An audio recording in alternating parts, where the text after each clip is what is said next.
Many of you may have already seen the show down in the gallery. We're hosting the show Push Pull by artist Paul Clay, which is a solo exhibition. And he's on campus all week working with classes. I think some of you guys will be visiting the class tomorrow if you have not already. Paul is a media artist. He is from Southern Oregon and he got his Bachelor of Arts degree at Reed College in the art department. I met Paul a couple of years ago when he was an artist in residence at Caldera, which is in Eastern Oregon. And I was really intrigued by the intersection of technology and the human form in Paul's work and the way he uses the medium for social commentary. One of Paul's current projects is he is working on a collaboration with the Portland Opera and their production of Così fan tutte with guest director Roy Rallo. And so Paul will be making full stage animated video backdrops for the opera, which will be staged this summer in July. So please join me in welcoming Paul, who will talk a little more about his work.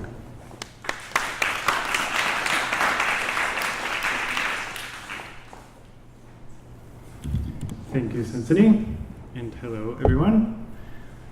So, how many people have already seen the show? So not everyone. Great. Well, it is open till May 6th, Tuesday through Saturday, so there will be more opportunities.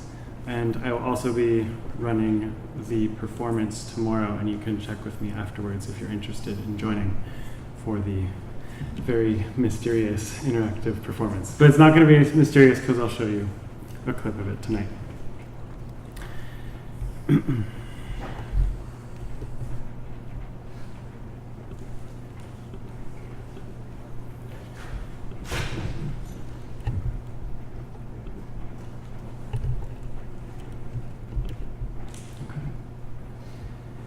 So, or I'll go back. Push pull, it's an umbrella term for the show. The work was made over a span of 3.5 years or so. So it wasn't one bout of art making. And if you go to the show, you'll kind of notice there's different feels to the different pieces.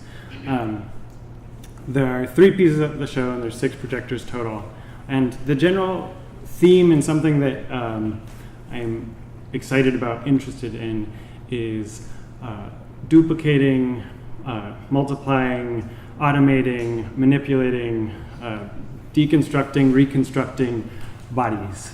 And I am personally very inspired by choreography. I don't do a lot of physical choreography myself, but I love dance and I love modern dance. I love musicals, and I like synchronicity of bodies in spaces together. So I've been really excited trying to figure out ways to synchronize bodies using computation and using computers.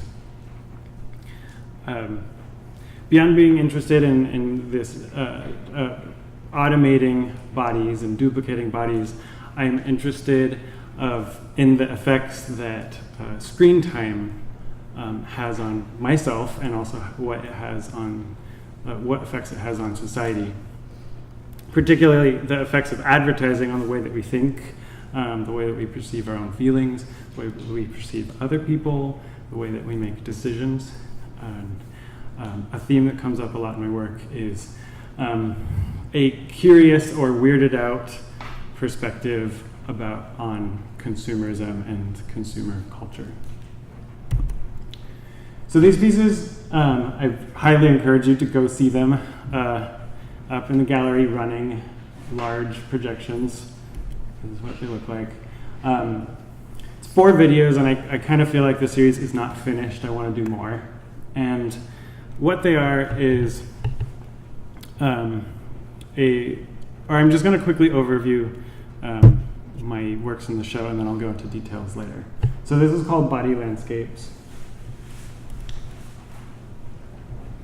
And these are animations running live on 4 different computers. This piece is called Lay Down the Swan. It's my interpretation of the classic myth, Leda and the Swan, where Zeus descends to earth and rapes beautiful Leda. In my version, I've fused both characters together. And then the fourth piece, or the other piece, is Black Friday. Black Friday is 12 minutes long, narrative short film, I suppose, short animation, depicting a dreamlike fantasy Black Friday stampede that takes place loosely at Target. So I'll go into those in more detail. So I said that I'm really interested in this duplicating of bodies, what happens with lots of bodies all together, either in real life or digitally. And one of my favorite rock star artists is the artist Spencer Tunick. So Spencer Tunick is a mastermind of logistics.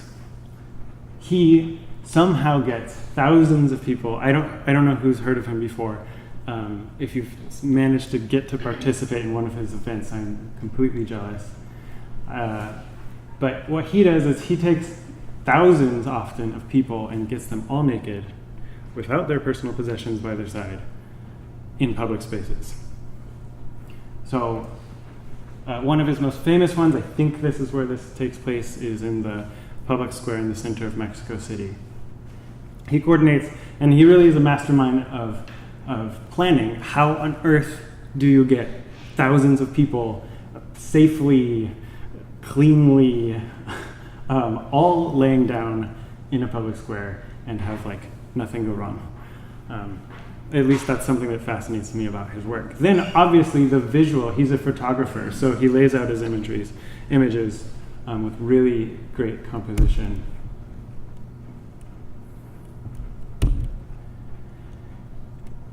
And so what fascinates me, and going with this idea of computation and bodies, I love that he applies rules and he gives instructions. And I'm sure, I've never participated, but I'm sure his instructions are extremely, probably simple, but very, very rigorously thought through. Whatever he's telling these people, it results in this, and it doesn't result in absolute chaos and madness.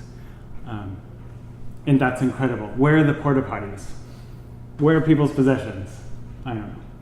But I think the societal layer to this is the naked body is extremely political. And I think a lot of his work is actually kind of terrifying. Some of it, sometimes people look alive and then sometimes people look dead.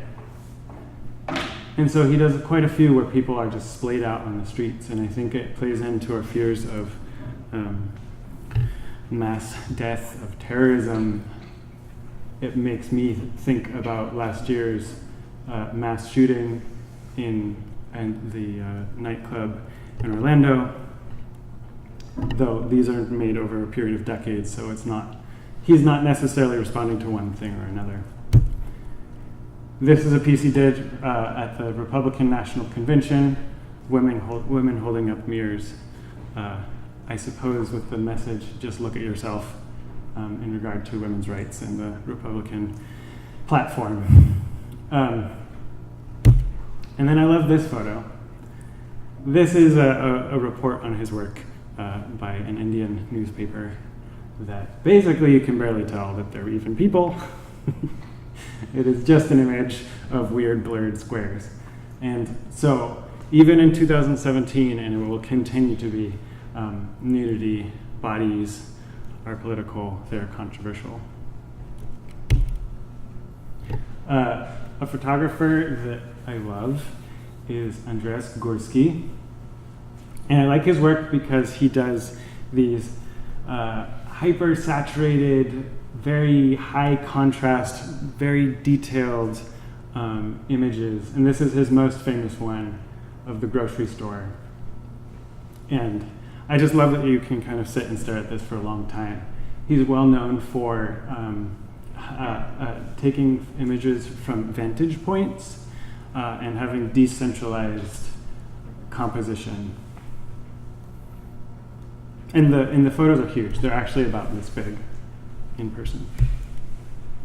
This is the Korean Mass Games, North Korean Mass Games, which is an absurd spectacle of non-computerized mass choreography.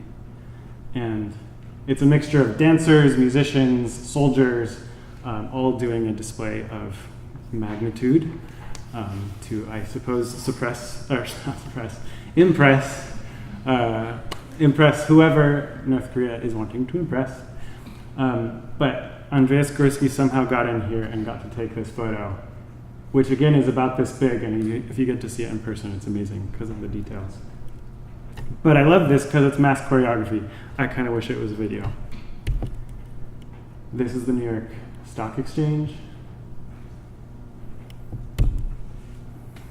So like I said, I'm interested in synchronous choreography, and there is, I've been told, a trend in modern dance right now in creating synchronicity, having lots of people do the same thing on a stage, performing.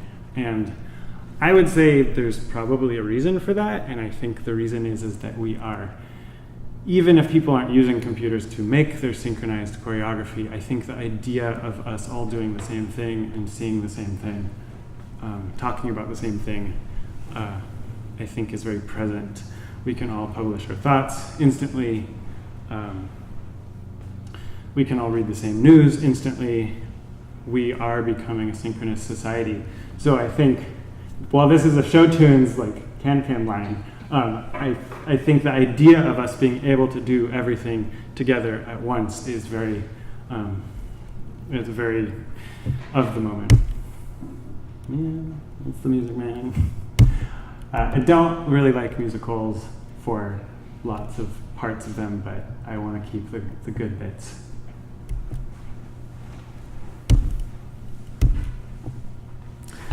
So this piece, I wanted to show you a video of this one, so you're going to have to go down to the gallery to see it. I can't run it live on my computer right now. This piece I'm calling Arm Cloud, and there's about 1,700 arms here, and there's a pattern that plays out of kind of these rolling C-like arm structures, and the arms extend and they contract. This one is the same, using a similar approach. It's a kind of, it's too bad I can't show you. I'm sorry, can't you run it on this laptop? But this is the same thing. There's a rolling, almost ocean-like, mesmerizing movement. Cincinnati, will the gallery be open afterwards? Yes. Okay, great. Then I don't feel awkward about just showing you a still image. You'll get a chance. So for these pieces, something that's really exciting to me, and I think what gets me through some of the really laborious processes in making these pieces, is that I love visual effects. I love movie magic, and I definitely wanted to work in the visual effects industry until I realized that everyone in the visual effects industry was treated terribly. And it's basically been exported to India. But I really love visual effects. So I'll just give you an example of what are visual effects. For those of you who don't know what green screen is when you set up a green surface, or it can be blue, and then you later in post-production remove that green and you replace it with something else. Or in this case, we have one man in the original footage wearing a motion capture suit that then they replace with Hulk. I love this one. So this is another example of green screen. They have a green head and tracker markers on the head, and then they do a ton of work in post-production and make it into a dragon.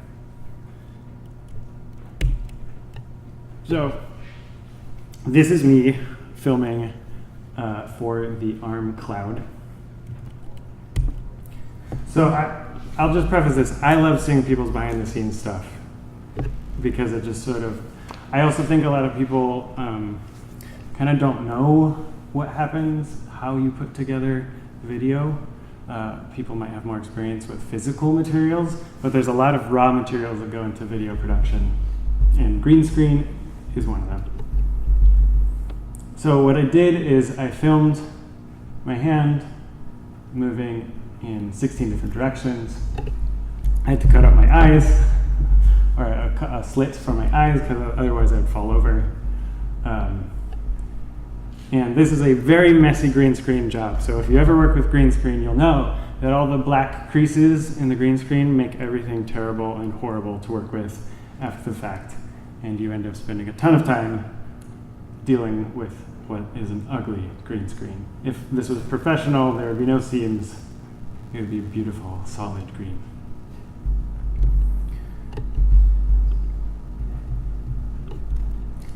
This is my leg. This was a very interesting photo shoot to be doing by myself in my living room. Freakishly, let me go full screen. Freakishly, my neighbor came over and gave me a cake in the middle of this video shoot.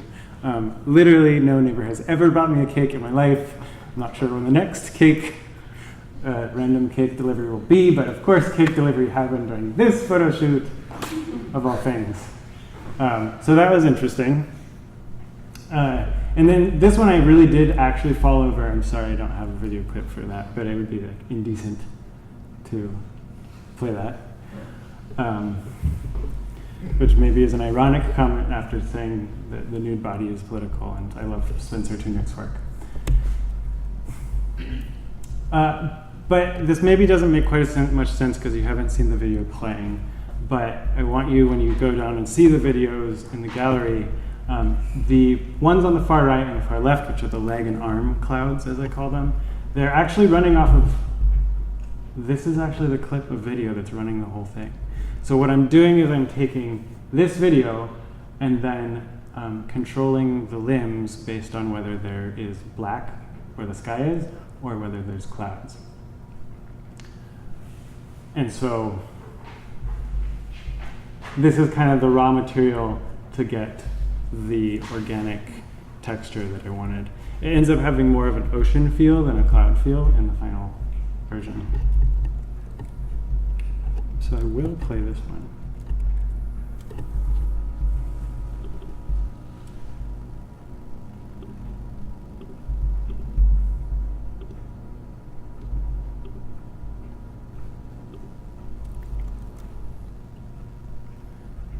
So this piece is part of the Body Landscapes series, and I call it Roller, which is a totally boring name. And what it is, it's looped video of my body rolling on a green screen I placed on the floor. And it's controlled by an algorithm called the Game of Life. And the Game of Life is a very nerdy project by a computer scientist by the name of Conway in the early 70s. He wanted to compute organic processes in 2 dimensions. And so this is his very rough, totally not realistic, but fun algorithm. Or what's driving the movement here is what's called a cellular automata algorithm. An example of a cellular automata algorithm is the game of checkers, or the game of chess. Basically how it works is that if there's one square doing one thing, that square affects its neighboring squares. So if you imagine how you play chess and checkers, everything depends on what's neighboring what. How this piece works is when one body comes alive or lights up, it can't survive alone, so it will die. But if one body has a neighbor that's also alive, a mate, then they survive. If a body has 2 neighbors, they also survive. But if a body has more than 4 neighbors, then that body will die. And so it is in that way. And the idea there is that, well, it's overpopulation. There's not enough resources in one spot to supply life. But I love it because it creates this electrical catching fire type of movement that then drives the body loop.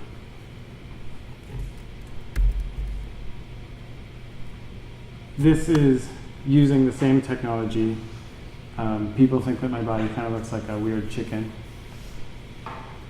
And it's using the Game of Life algorithm. And it is actually meant to be interactive. The pieces downstairs are not interactive, but I might show them again in the future so that they kind of catch fire when you walk in front of them. I think my mouse actually controls it.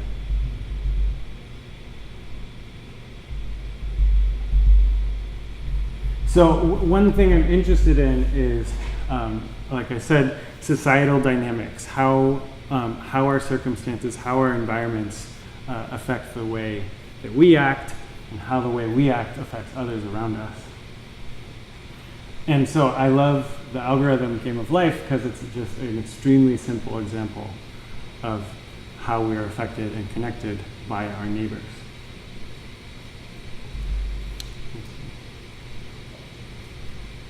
And I made a fun ARM demo. So again, you go see the real ARM thing. But this is breaking down the ARM system.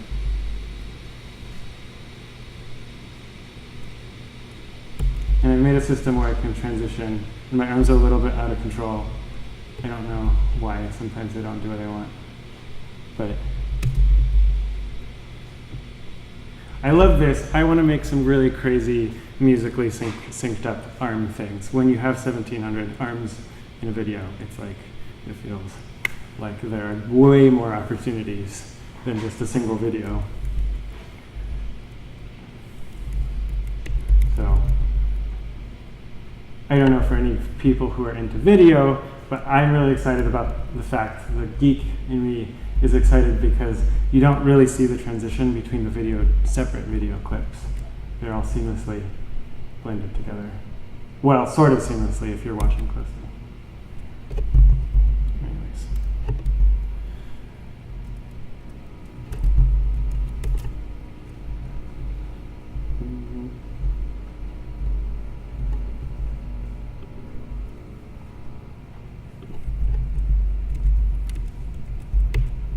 So that's the pure Game of Life algorithm right there. And people have a lot of fun coming up with different arrangements, essentially initial states of life that then either survive or they die or they explode and explode into more life. And this is an example of a stable Game of Life setup. So this will go on forever. And there's this whole field of research surrounding cellular automata on the science of what creates a stable system versus what creates an unstable system. So I'm really interested, again, in the spread of things, memes, culture, disease, relationships. And this is a non-existent, this project doesn't exist, this is a mock-up. But it's something that I want to do at some point.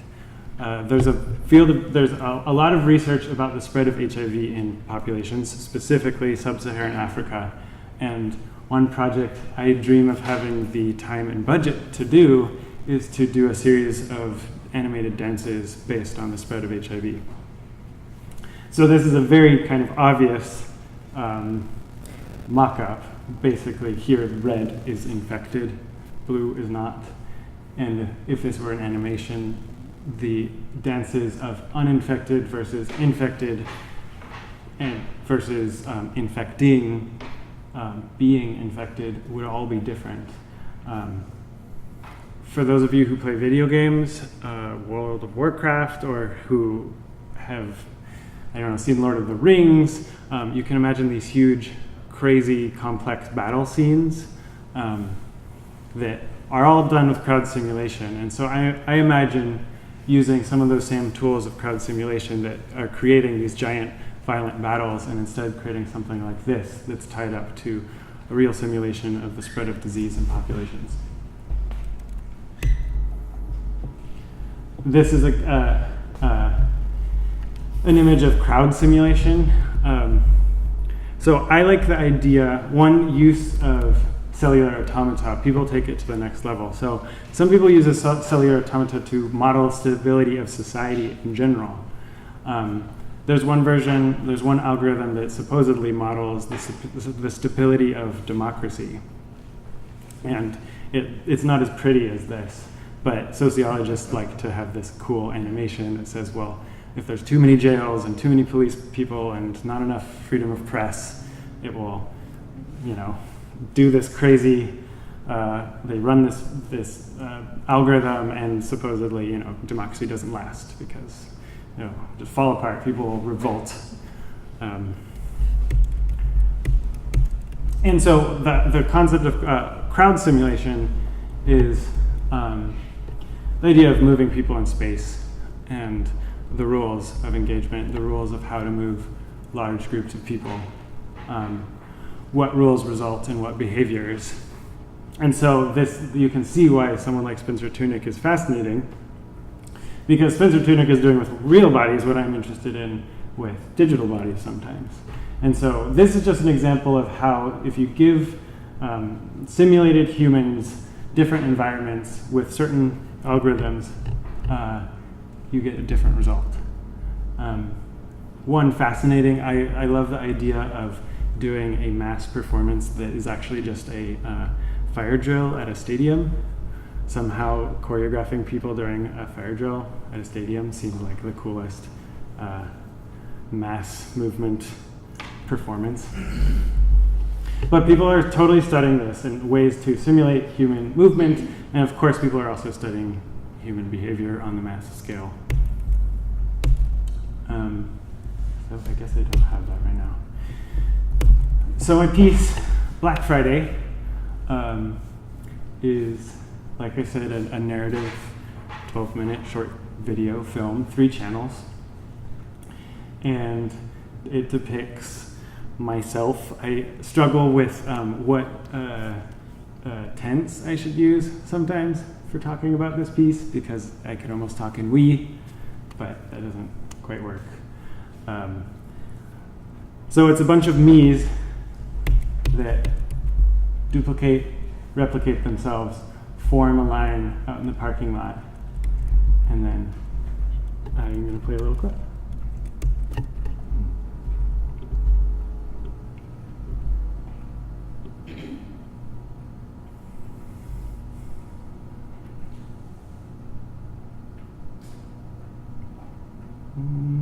Okay, there we go.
watch the full Undisrupted version downstairs.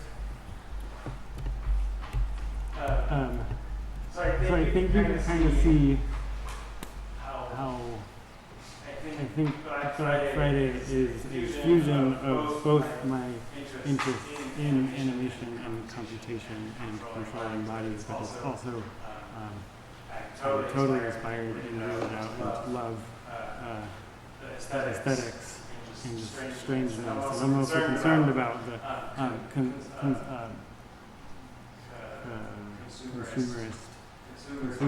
consumerist America, and how that affects our lives. So Black Friday is my dream sequence in response.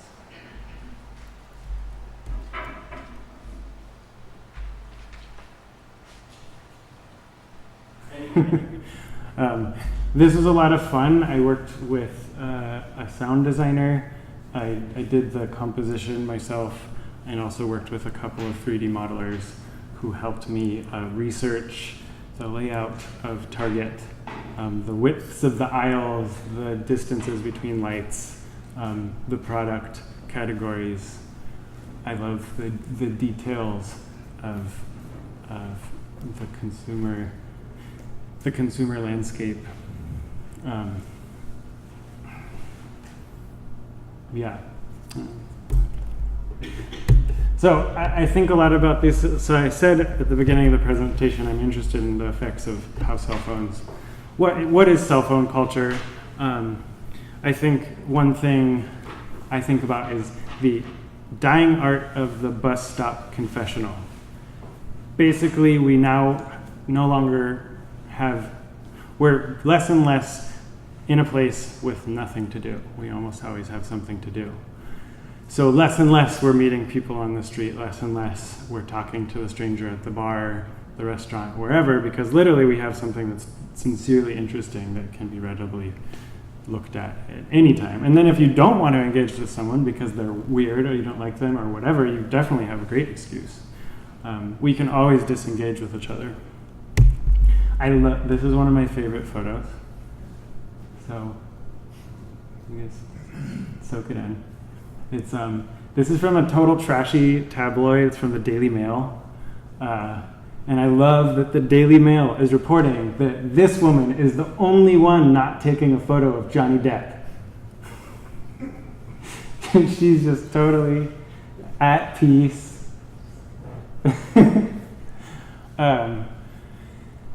And I think my point is that, you know, what happens with a group of people, say a college campus, what happens public square, what happens at the bus stop, what happens on the bus, what happens in a taxi. Taxi drivers have complained to me that people just check out and don't talk to them anymore. So what happens societally when, this isn't exactly what I'm talking about, but basically we're disengaging with the actual moment and not experiencing it. We're mediating it through a screen. So I love that it is like news that someone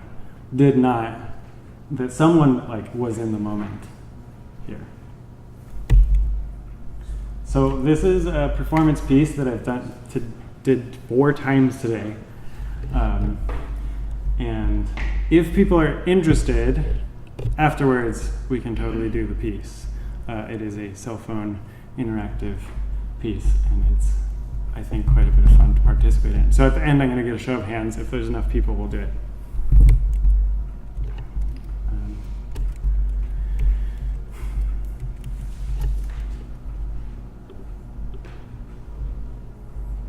So you can't really see the people. It's called Rise Dance, which is almost a misnomer because it's not really a dance.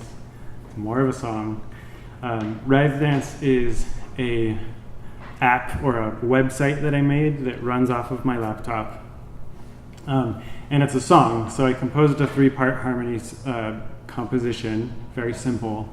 And what the program does is people log in and each person gets a different track that's randomly given to them. So it goes through a series of chords, and everyone is cued to rise on the ground like you are in pleasure, experiencing pleasure, or or pain while singing the note that you hear in your earbuds. So no one knows the song ahead of time. It's kind of a flash mob type of concept, the idea that a piece of art comes out of the blue. I'm kind of surprised there's not more popular examples of people using cell phones to do this kind of thing. Maybe there'll be more soon. But so no one's heard the song before, no one's done this before, no one's been here before, but all of a sudden everyone comes together in kind of a chaotic three-part harmony. Not everyone has good pitch, not everyone has ever sung a note that they hear in their ear. So some people are all over the map when it comes to singing, but that's part of kind of the piece. And then people are writhing on the ground. And so we have kind of a chaotic, fortunately it's so dark in this video you can't see the writhing, I'm sorry. But I will play you some of. So what's for me, and one of the cool things about being on Clark College campus is that kind of a little bit of the surprise element for students coming to the gallery. I feel a little bit bad because I'm inflicting, people are not expecting to be singing a choral piece when they wake up in the morning. So I it's pretty fun to be like, by the way, you're gonna sing three-part harmony. And for the most part, students here have been totally down and willing to engage, which is cool. So the piece lasted about 5 minutes. And it wasn't envisioned to be around the video pieces, but it totally works.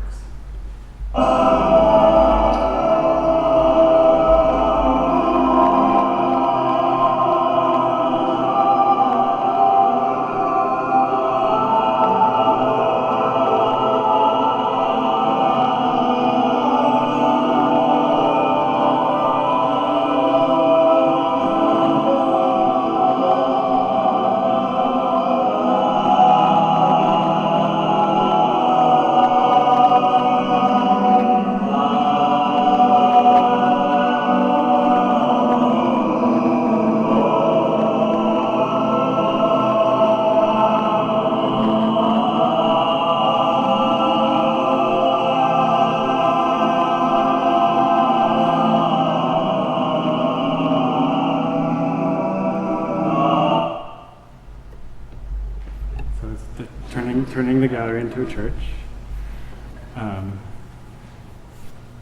which this is all fresh for me, so I'm kind of thinking about it. So that's the performance Riot Dance, and someone made a comment to me that they're like, "Oh, I get it. You have a utopian vision of the future of technology," and I don't think that I think the future of technology is utopian, but maybe that's what this piece was about letting people experience using cell phones to have people experience an intensity of emotions coming from within themselves, but also being able to experience a pretty special dynamic coming from the group. And I think that's my presentation.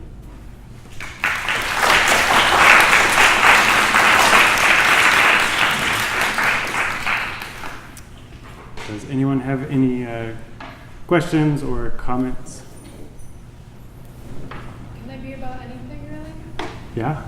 So when did you exactly start getting into the whole 3D and moving with your body? Probably a decade ago. I wanted to make music video games. So I started music video games that were self-portraits. So I tried to make a series of music video games that were self-portraits.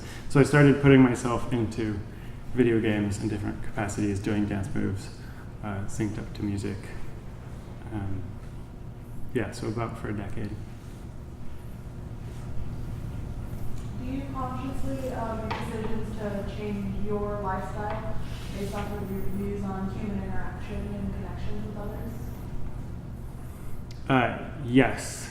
So one small thing that I try to do is if I'm walking on a sidewalk and there's someone walking against me in the opposite direction, I actually, if I'm using my cell phone, I will put down my cell phone and just like, I mean, it's nothing special. I don't think the world will radically change because I put down my cell phone on the sidewalk.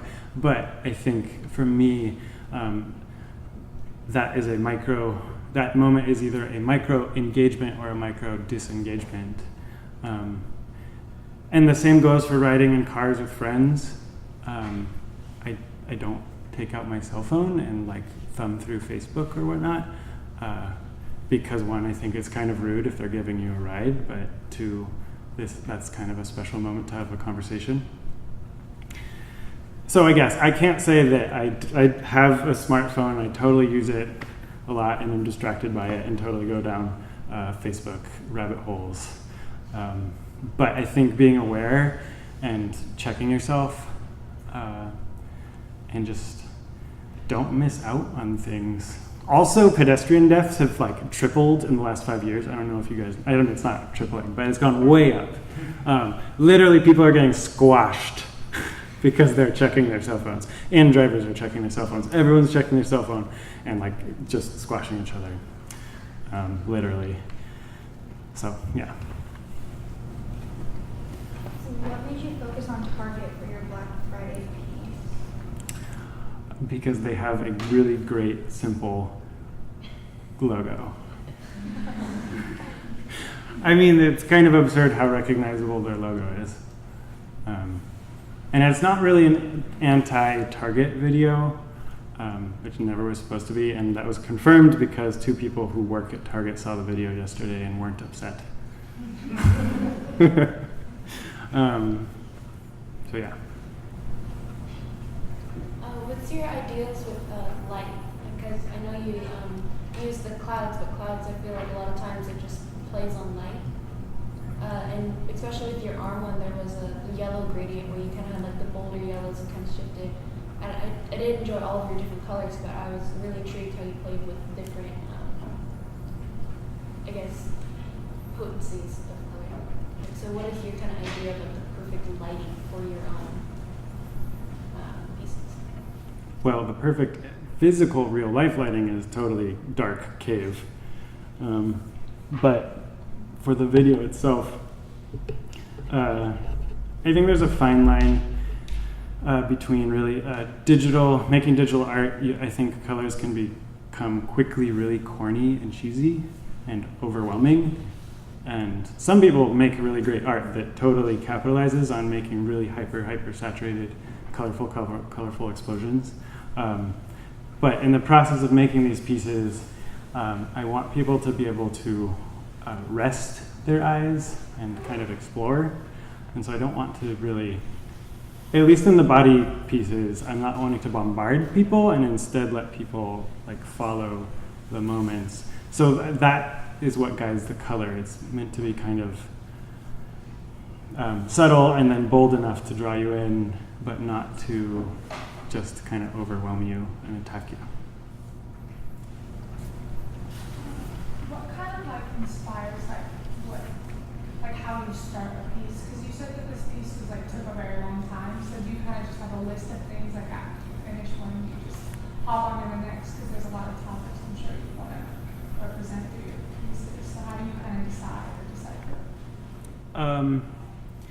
It totally depends. Yeah, I would be a totally different person if I had this like list that once I was done with one thing. And for the art makers in the audience, I'm sure that idea of the perfect sequential list is totally crazy. Maybe someone does that. But for me, it really is I get like one image and then I think about what software, what program needs to be figured out to create that image. And then from there, kind of then I flesh out the rest. Is there a specific reason why you use yourself in your artwork, or is it just because you don't have a model already looking, or is it just easiest to do it with yourself because you know what you're looking for? Yeah, exactly. So I am available at 1 in the morning to film myself. And also, when you're directing other people, a lot of people, it's a special talent to be able to direct other people and tell them something that makes sense to them so that they do what you're looking for. And then a special talent to be able to receive those instructions. And also, I believe in paying people for their time often. I mean, depending on who it is and what I'm asking. So there's costs involved too, to involve other people.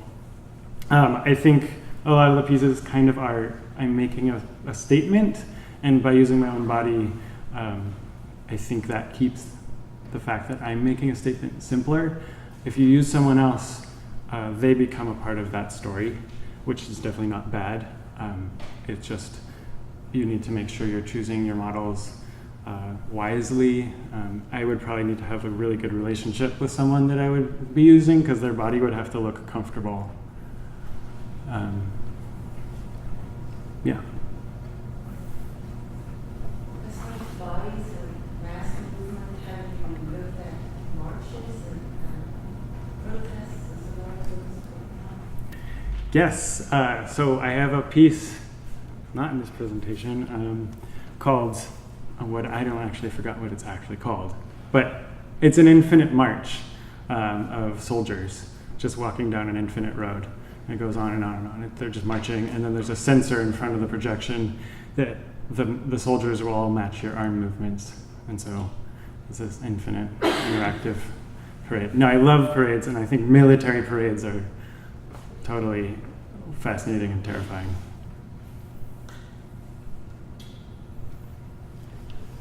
Yeah. I find your work to be quite fascinating. There is something there seems to be a bit of a conflict in that there's a definite commentary on the use of technology and its pervasiveness and how we're all affected by it as individuals. And yet it's also using the same mediums that are propagated. Right? So here we are looking at a commentary of sort of mass screen use by looking at a screen. Do you feel as an artist that you are conflicted yourself in that manner? Or are you using the interactivity of, say, your Riot Dance or the gallery experience itself to kind of break that up? I think I am conflicted about that. I don't think by inviting people to look at my work, I'm increasing their whatever, I don't know if you want to say screen time is bad, increasing bad screen time. I don't think so. Because I hope I'm inviting enough thought and critical thought, or at least an interesting enough experience that it changes that. But personally, I spend way too much time on the computer, and there is a part of me that resents in the process of making the art. I spend ungodly amounts of time in front of the computer, way more than the national average, 10 hours a day. Well, I think it's more than that for me. Yeah, I don't know. There is a conflict, and my art is not going to resolve it. And I really do think that the future, probably almost everyone in this room has a smartphone. They're not going away. And I think it's really important that we're thinking critically about them and cultivating our relationship with technology instead of rejecting it. Yeah, that's absolutely the point, is guiding our relationship with these things. I think corporate America has their own interests, that revolve around purchasing what product or doing whatever they want. We just need to make sure that that's not the only thing guiding our digital experience.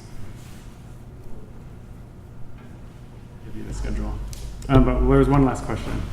How long did it take to make a piece like the Target one? How long did it? Took about 5 months. Mostly just spent figuring out how to how to make a tool that I wouldn't go crazy using to make all of the different sequences. All right. Well, thank you so much for coming.